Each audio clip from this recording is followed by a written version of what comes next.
Hi, everyone. I'm Michelle Pacansky-Brock, your host for today's Can Innovate session. We're so glad to have you here. We have a Canvas combo session for you, which is a really great way to get more info in a short period of time. So in today's Canvas combo, you're going to hear two 15-minute presentations, each about a separate or different topic. Our first presenter will be Marita Zipego. And Marita is an instructional designer and English professor at Contra Costa College. Thank you so much for being here, Marita. And Marita is going to be speaking about group discussions for increasing interaction, engagement, and equity. After Marita's 15-minute presentation, we'll go to 5 minutes of Q&A with Marita. So please feel free to put your questions for her in the Q&A area as she speaks. And then after that, we'll turn on over to our second presentation, Data at Your Fingertips, Supporting the Success of All Learners. And that presentation will be presented by Kim Vincent-Layton, who is an educational developer and lecturer in the Department of Communication at Humboldt State University, Becky Williams, who's a Canvas support admin with Kim over at Humboldt State, and Marita Reitzel, who's a full professor of communication at Humboldt State and an associate faculty in communications at College of the Redwoods. So we're very excited about both presentations. We've got a lot packed into this short session, so I'm going to turn things over to Marita.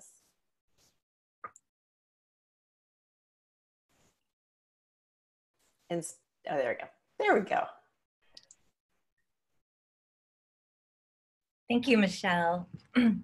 Hello and welcome, everyone. I'm excited to have you all join me this afternoon for this session where I will share with you how I use Canvas group discussions for increasing interaction, engagement, and equity. My name is Marita Zipego, and I'm an instructional designer and English professor at Contra Costa College. My email and Twitter handle are at the bottom. Canvas whole class discussions can be clunky, long, and overwhelming. Students need to scroll down and scroll down in order to follow the conversations. It's difficult to locate particular posts to reference, and currently Canvas discussions do not allow us to tag people. There are multiple conversations going on at once, with some threads having many replies and other threads with only a single reply or none at all. Often, one or two students tend to dominate the discussion, while the majority of students participate minimally, posting their initial reply and their required 2 replies, and then leave the discussion. When you break your class into smaller groups to have more intimate discourse about your course content, there's a boost in meaningful student-to-student interaction. And I will show you an example of this in a few moments. Students experience a deeper engagement in the content by focusing on the replies of 3 to 5 students instead of 30 or 40. Students in my online classes reply to all of their group members instead of choosing only a couple of students in the entire class.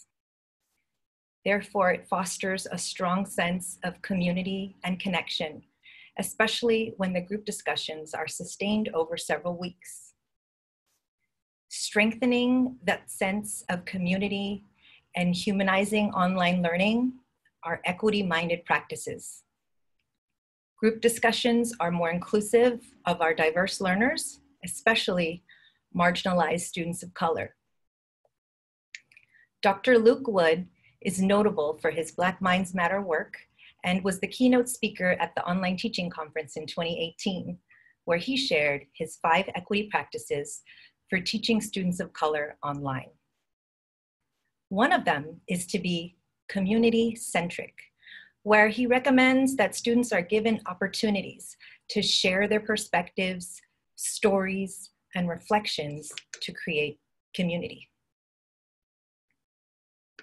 Zaretta Hammond, author of the book Culturally Responsive Teaching and the Brain, illustrates that one key teaching move is to create a community of learners, by building on students' values of collaboration and connection. This creates intellectual safety and reduces stereotype threat. The community building and equity practices that Dr. Wood and Zaretta Hammond are alluding to happen much better in small groups where relationships between students can form. On my mid-semester anonymous student feedback survey, I asked them what they like about the class, what's working out for them, and what they think I should continue. My students love my group discussions. Here are a few of their responses. I really liked the book club discussions. I think this really helped students engage and learn different perspectives and thoughts on the class material. Reading Between the World and Me and having to discuss about it among a few of our classmates was very helpful, and it gave a sense of support and recognition of all the other students in the book club. I enjoyed the discussions because they gave me an opportunity to really understand other people's point of view on different topics. The discussions helped me with my communication skills because I had to respond to my classmates. Group discussion is the best part that I recommend continuing. They help me understand the readings better. We can exchange the ideas to improve the writing. In my English classes, I form my students into diverse book club groups. I break up the book we're reading into 5 sections over 5 weeks, and after reading a section each week, they engage with their book club to discuss their analysis, critical reading, and comprehension of what they read. Group discussions can be applied to all other disciplines. They can be used with a series of learning units. They're great for discussions sustained over a period of time, so there's time for community and relationships to build. You can also consider rotating the groups every month or so to begin another round. Some examples for assigning group discussions in other disciplines. For math, groups can discuss their approaches to problem solving. For art, students can share their process and critique each group member's work. For peer review, groups can give and receive feedback on each other's work. You can hold a group debate by assigning half of the group to one side and half to the other side. These are just a few ideas. Think of what kinds of discussion you would want your students to engage in, and it's very possible that you can apply that to this group discussion structure.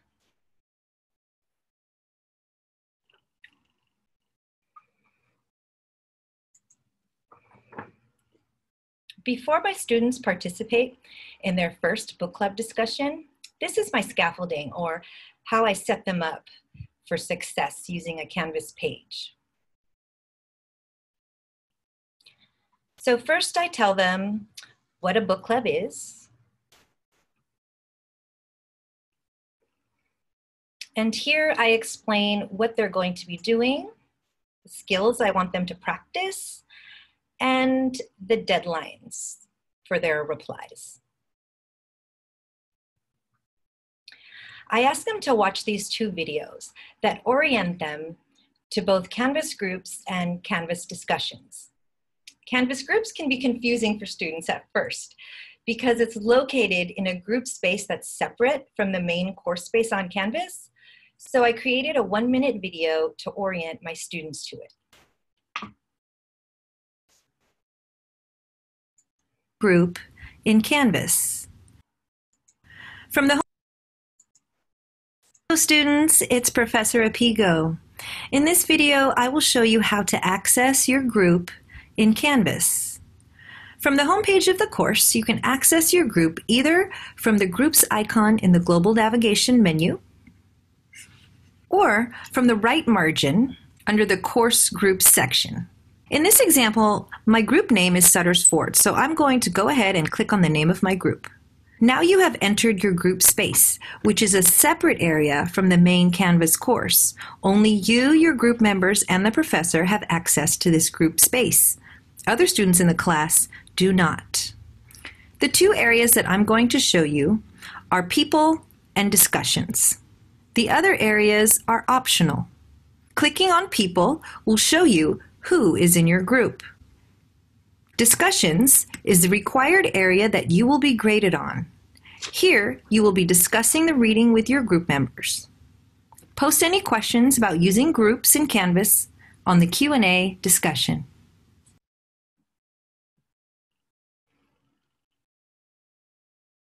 The second video on this page is a Canvas tutorial showing my students how to participate in Canvas discussions as a resource in case they're new to them. This is an example of one of my book club discussions. The prompt for the initial reply asks students to connect the reading to their own lives. It allows for different perspectives and requires them to go back to the text to include a citation. I ask them to reply to all of their book club members who have posted their initial reply by the deadline with substantial replies, and I define substantial for them. At the bottom, I've included my grading rubric. I'd like to share with you a single student's thread in this book club discussion of the book Between the World and Me by Ta-Nehisi Coates. And I'll use a pseudonym today, Alicia. Alicia has posted her initial reply with the retelling of a story from her childhood in connection to the author's childhood. She shared her perspective on a concept from the book on dreamers and a quote that stood out to her. These are the responses to Alicia. One book club member had a different interpretation and asked a question. Alicia answered the question and included text-based evidence. A second book club member connected with her childhood story. She found her quote to be eye-opening and she related it back to the reading. A third member made a connection with Alicia through her admiration of her childhood story and asked a couple of good questions about the quote she chose. Alicia responded with an answer to those questions. A fourth book club member related to Alicia and expressed empathy for the childhood experience that Alicia shared. Therefore, as evident in this single thread, there's a boost in student-to-student interaction, deeper engagement in the course content, and a strong sense of community and connection, all of which are difficult to achieve in whole class discussions. Now I'd like to share with you how to create group discussions in Canvas. Begin by setting up your groups, and this happens in people. I typically form groups of 4 or 5. Canvas has options that will allow you to randomly or manually assign students to groups, an option that will allow students to self-sign up, and an option for assigning a group leader. For my book clubs, I set the groups manually because I want to ensure diversity in each group by skill level, ability, gender, race, and ethnicity. I don't allow self-sign up and I don't have a need for group leaders in this activity. I've provided a link for you at the bottom of the Can Innovate session resource page to a 5-minute Canvas tutorial video for instructors entitled Groups Overview, which will walk you through the steps and the options available for setting up your groups. After you have your group set up, you can make a discussion, a group discussion in Canvas. In the edit view, you simply check the box that states this is a group discussion and select which group set you would like to assign it to. After you click save, then you will see that each group has its own conversation for this topic. You can click on each group to view their conversation, and you can grade each individual student's replies in the Canvas speed grader. I'm happy to answer questions. And if you have a great idea for how you could use Canvas group discussions in your courses, please let us know in the chat. Thank you. That was wonderful. Thank you so much, Marita. I am looking in the Q&A area, and we do have some questions. I do want to encourage folks to use the upvote feature, which, I don't think the upvote feature is turned on here. That's why nobody's using it. I don't see the little thumbs icon in this one. Okay, a setting must, yeah, okay, everyone's telling me, we don't have it. Sorry about that, folks. Okay, so I'm gonna go ahead and look at the Q&A here and just read some of the questions to you. So Ramela, hi Ramela, good to see you here, is saying, I like the idea of responding to all students instead of just one or two, but what if you have 50 to 75 students in a class as I do? So I have my students reply to all students in their group. So if you break your class of 50 to 70 students up into small groups of, maybe 4, 5, or 6, it's up to you, and depending on what you're doing, then, just within those small groups, they can reply to everyone within that group. Yeah, so you were saying that the students reply to everybody. That was the comment. The students reply to all students in the group. Okay. Within their group, right. Gotcha. Okay. And Teresa, hi Teresa, is asking, do you switch up the members of the group during the semester so they have an opportunity to interact with more of their peers? Well, right now I'm using it with one book, but I think that if I were to use another book, that I would definitely like to switch up the groups for the second book. I think it'd be nice to have them form new connections with other students within that class. That's a good idea. Yeah, semesters are long, aren't they? It is kind of good to mix things up. Yeah. And Jacqueline is saying, this is something I can relate to. I'm sure a lot of people can. We have high turnover and drops and inconsistent attendance and open enrollment for the first 2 months of each semester in our ESL program. Any tips for running group discussions in this situation? So if you have, to anticipate drops, I would recommend going with a little bit larger groups, maybe 6, so that if you start with a group of 3 or 4, your group might disappear altogether, or you might have one student left with nobody. So I would start with maybe 6 is a good number. So even if like a couple students leave, you still have a solid group there. Good idea. And do you know if the groups option is available for students on the mobile app? I'm not sure. I haven't played with that yet. I know my students sometimes participate in the group discussions on their mobile app.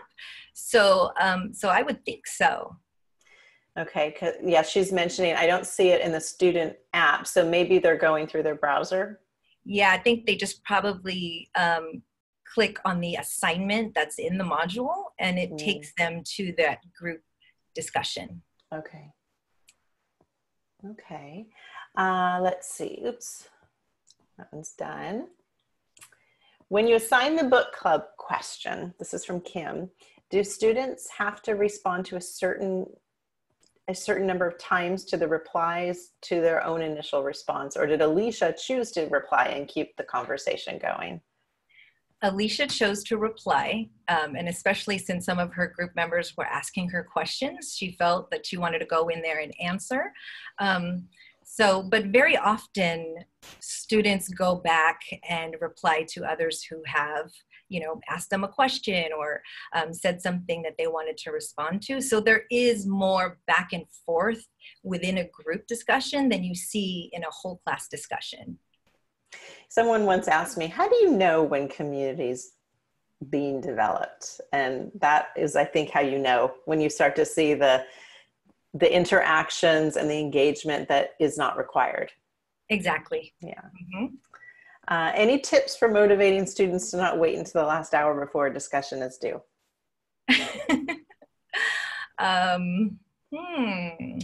Well, I send out reminders and announcements, and we do as much as we can to remind students and nudge them, but there's always students who can't meet that deadline. So I do have like a forgiving late policy. I have a 24-hour grace period where, you know, if you miss the deadline, you've got 24 hours to still get it done, no penalty. And my students really enjoy that flexibility. I get almost 100% participation. Great. And this is a good question. How do you determine the demographic variables of your students when you're setting them up into groups? So I definitely go for diversity. And so, you know, in my week 1 survey that I give my students, I find out a lot of information about them through that. And in week 1, we're all meeting each other on Flipgrid, so I can see and hear who they are. And, you know, I get a sense of their English language ability and everything in that first week. I learned so much about them. And by the time they start these group discussions, it's week 4. So we've already been kind of working together for a few weeks before they're moved into groups. Great. Yeah, getting that information from your students at the start is so powerful. Yeah. And so important. Okay, so let's see. One more question, and then we're gonna move over to our next presentation. Okay. Let's see. So with creating groups, is there just one main discussion page? Then each group will have their own threads? How does that work? Well, when you set it up, you only have to set it up once, and then Canvas automatically pushes it to each group. You know, when you check the box that says this is a group discussion, Canvas will automatically kind of separate it out to each group. Okay, great. Mm-hmm. All right. Thank you so much. There are more questions here. If we have time later, we'll loop back to them, but I'm gonna guess we're probably not, because we do have another great presentation coming up. Thank you, Marita. That was wonderful. I'm gonna turn things over to Kim and Becky and Armita now. Hello, everyone. I'm Becky. Hi, Becky. And I'm going to share my screen here really quickly. Okay, I think we're set. Hey, have you ever wondered about how your students are engaging in your course? Which students are struggling and at what times? How about a tool that provides critical information at our fingertips that will help us as educators support our students when they need it? Something more than just looking at when the student last logged in or how many times they might have looked at a page. We all want that information at our fingertips so we can support our students when they need it. Enter Canvas Analytics Beta, which has now been recently renamed New Analytics, a visual data tool. So for this session, what we'd like to do is we'd like to kind of dive in under the hood, if you will, and see how analytics works and how it can be used to support students by giving us as educators informed pedagogical and design adjustments, as well as some of that timely communication that we know is important for students. Slide, please. Thank you. So I teach a blended course, and I've used New Analytics to look at things like my course content being relevant to my students. Are they actually using the resources that I put in the course? For example, oops, I'll just keep talking. For example, if you look at the Q&A forum, you can see that there were 372 participations. So 20 out of 28 students, that's a lot of engagement there. So that actually tells me in the moment, not waiting till the end of the semester, but tells me in the moment that they find this relevant to their learning. In another example, I wanted to look at a particular assignment that I had for my students. And I was a little concerned about their performance. It wasn't as successful as I had hoped or anticipated. And I noted that a few of the resources that were required for this assignment were only accessed by 2 students. So this tells me I may need to change up some of my design choices and adjust these so that these resources are actually more prominent or visible in Canvas.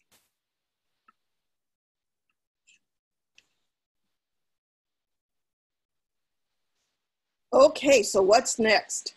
I'm Marita Zipego, and as a professor of communication, I'm very interested in the engagement of my students. Are they looking at things? Are they being active online? Do I need to contact them? And I teach both face-to-face courses and a totally online course. So this information really is vital to me. So I can look at kind of the course grade to one side, but then I can go over and look at the weekly online activity.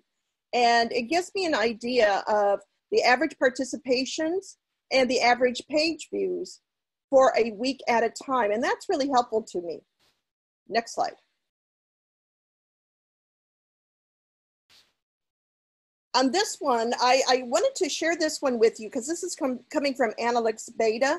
And I really like this because I can look at a week at a time. I can look at a particular week. I can look at the number of page views and then the number of participations.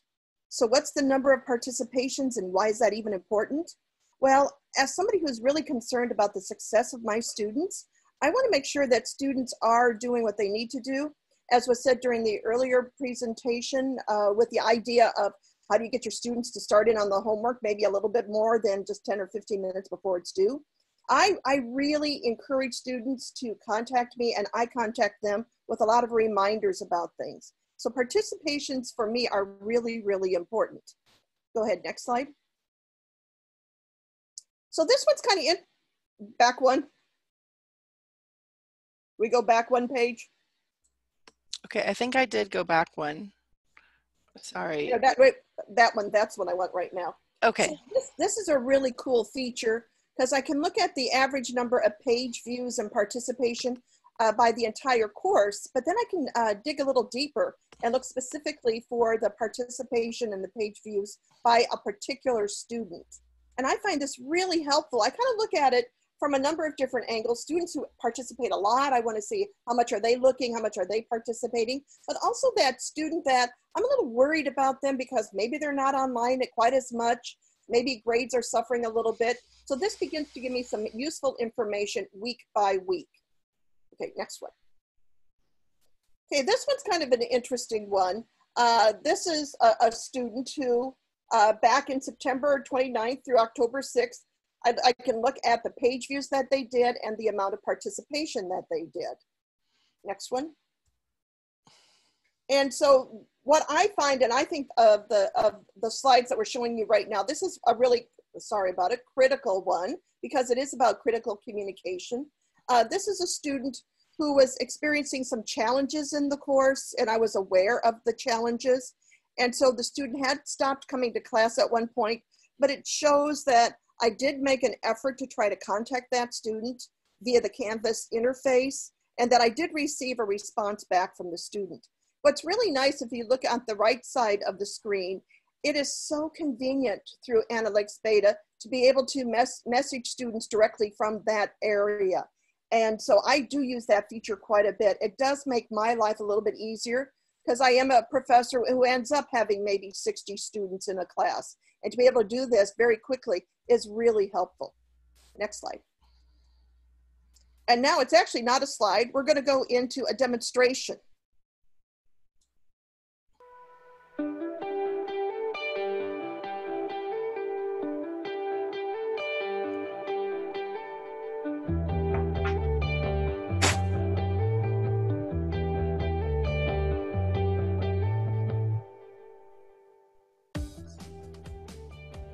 As a professor at HSU, I am concerned about my students' success.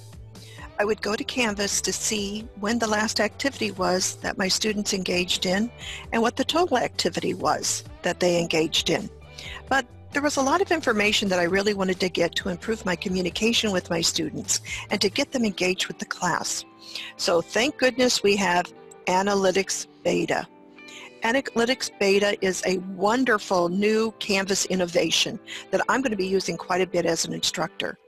It talks about the course grade and gives me a lot more information very quickly than I could have gotten in the past. And in addition to the course grade, I can also look at weekly online activity by my students. Looking back at course grade for a moment, I can do an overall view of all of the different assignments. So for example, my students did quite well on the chapters 13, 14, and 15 shoutouts, but I'm concerned about their progress in maybe some of the other assignments. For example, informative speech number 1. I can click on this and very quickly I'm able to see how many submissions were late and how many were missing. So I can, if I want to have communication with my students, and of course I will, I can click on late submissions, find out who the 2 students were very, very quickly, and send them both emails blind carbon copied so they don't see the other person getting the email, and be in communication with them about their performance and the fact that they got their assignment in late.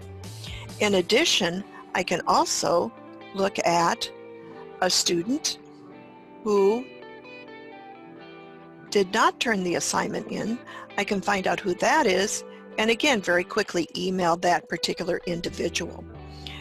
This is a wonderful feature that's going to make it easier for professors to be in contact with their students.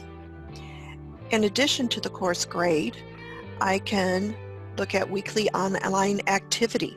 So for example, I can click on the average page views and see who looked at pages, how many times they viewed pages, and this is important information for me.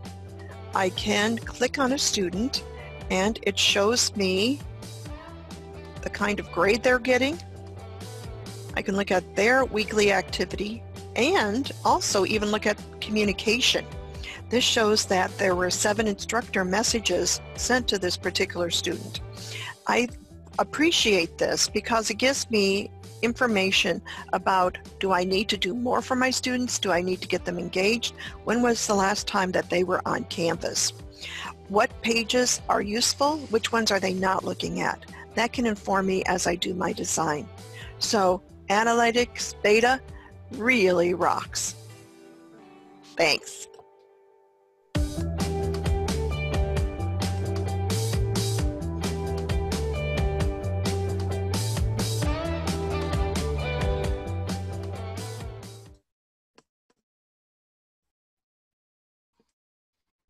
Okay, I'm going to take over from here, and I saw there was a question in the chat, and I will quickly answer it. Yes, Analytics Beta has to be turned on by your Canvas admin.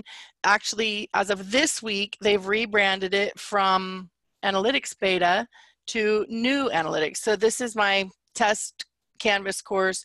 We have it activated globally at Humboldt, and the New Analytics has completely replaced old Analytics for us. So some of you won't have access to this yet, but what I did want to show you is that there is a beta instance that every campus has.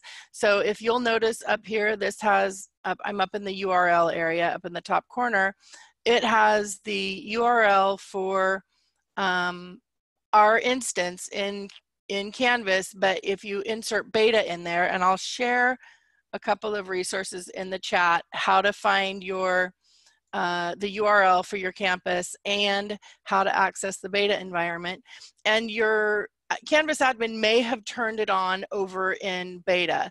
And if they haven't, then I think you could probably request that they turn it on there. So the beta environment is completely separate from where your students are happening, but it's an identical copy. So you can still access the analytics here, and it won't affect anything in your live course.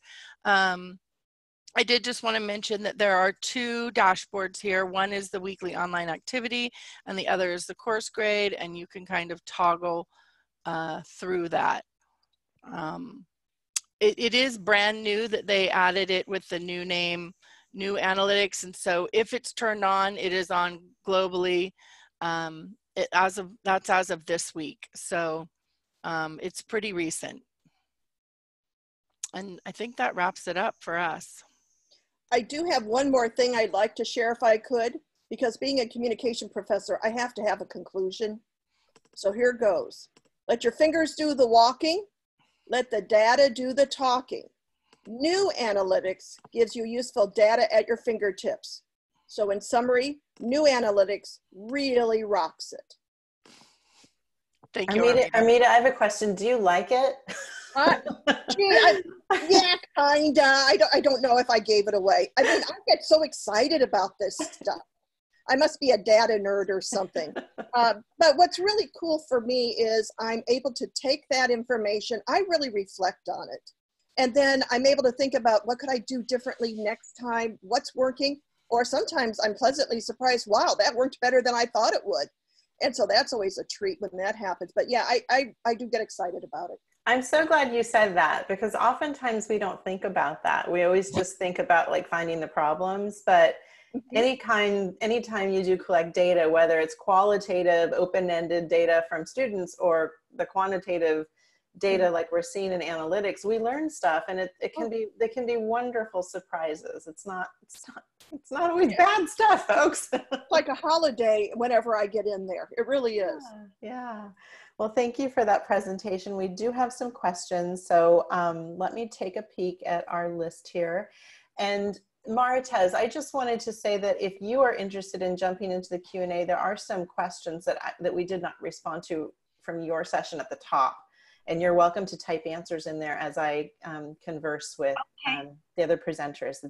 I think that should work fine for you, but I just wanted to let you know and give you that option. Let's see. So first of all, someone asked about it working on mobile. Do you know what that experience is like?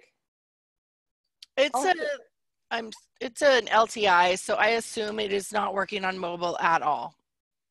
It's a third-party tool. I haven't actually tested it because it's just this week that they installed it as a button on that homepage, but I would assume not. Okay. And I have a Canvas admin here who's asking, how does a Canvas admin add it? I cannot see where to enable it. Do we have that resource available? It's one of the feature options, and you may have to contact your CSM to have it turned on. I believe we did because we were early adopters, but now that it's available globally, I think it's just a feature option. Okay, and by the way, there are these great Canvas questions coming up, and if you're feeling like your question about Canvas has not been answered today, go to the 4 o'clock session called Stump the Panda, because we have someone from Instructor who's there for 45 minutes to answer questions. It's a great way to wrap up this day. So I just want to put that plug in there. Michelle? Yeah. But just to add on the mobile question, because it looked like people were still commenting about it, students don't access Canvas data. That's only an instructor that sees that. But we can, so the question I think originally was, can you access the analytics from a mobile app? So it would be the teacher app. The students don't access it. Does that help clarify, I hope, for something? I think that does help. And that was something I put in the Q&A earlier. Okay. Someone wanted to add on to that, Becky? It is on their roadmap to add the analytics for students, and I would assume that when they do that, it will be available mobile. It's just, it's really, you know, they're building it as they go along, sort of Canvas style.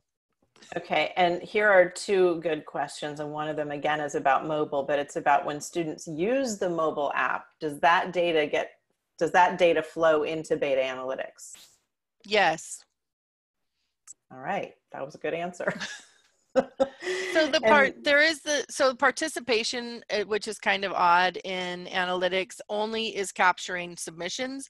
So a lot of times I've had instructors come to me and say, my students are participating way more than this, but the participation is literally reading when the submit button is hit. So not all what we would call participation will be in there as participation. It'll be in there as page views. Okay. And what is the lag time? This is a very good question, between the interaction and the data that you actually see in that dashboard.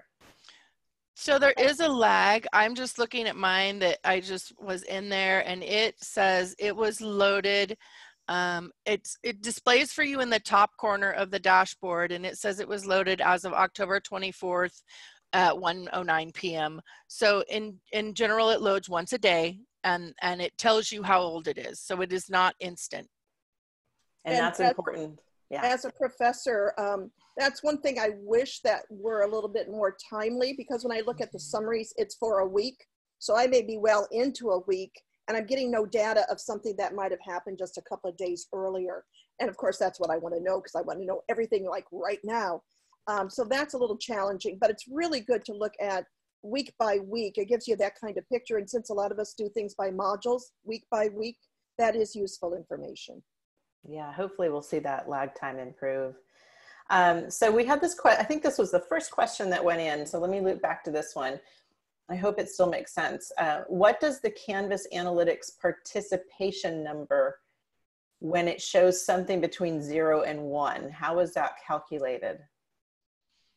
That was I think that's what I was just speaking about, is that that number is literally submission. So if you have an assignment submission that happens during that week, they're going to have a single participation. So participation is not the same thing we think of as participation. Okay. Okay. And can we get analytics on whether students click on external links within a Canvas page? No, it's strictly page views at this point, but that's a good idea. We should ask them for that. So you mentioned the page views. That is a good idea. Can we determine which pages the students have viewed? Armida, do you want to take that? Yeah, you can, and that's really, really helpful because you can zero in per class or per student to see which pages they have looked at. And I find that really useful information. If students are not really spending a lot of time or doing a lot of page views of a particular assignment, that helps me better understand why they're doing what they're doing, or the fact maybe I need to send more reminders in. So it can help with communication as well. And can you explain again how you move from identifying a problem to communicating with the student? Does it sort at all levels of performance and participation? I'm not sure how to answer that question. I think it does. I think what this person is trying to get at is, yes, you can click on basically any assignment and send an email about that. Any participation, if you will, which is a submission, it will tell you if it's missing or late. So yes, you can, it is pretty granular. And then even emails that you send outside of, you don't even have to do it through the analytics, but as long as you do it through the Canvas email tool, then it will log those communications on that communication with the student module that's in there. Great. I just want to say thank you to the amazing participants that are providing so many resources in the chat. I love turning over to my chat and just seeing everyone help each other and links that are being shared. So it's very helpful and wonderful to see that interaction. And we are at time. So I would like to now, yes, Ramela, exactly. I was just going to say, what a great way to loop back to the beginning of our session with Maritez's points about community, right? You are all helping each other, and because you are a community. Thank you so much to our speakers for taking time to share with us today. It means so much when folks take a moment to think about what's going on and how they're using Canvas, and then making the extra effort to share it with us. So I know that takes a lot of work and requires you to go above and beyond all the work that you already have on your plate, but we all benefit, and we just want to thank you. So thanks for being here, speakers and attendees. Thank you for attending. We'll have this archive done in about a week, and it will be available on the same page that the speaker resources are on. So we hope that you enjoy the rest of your Can Innovate experience.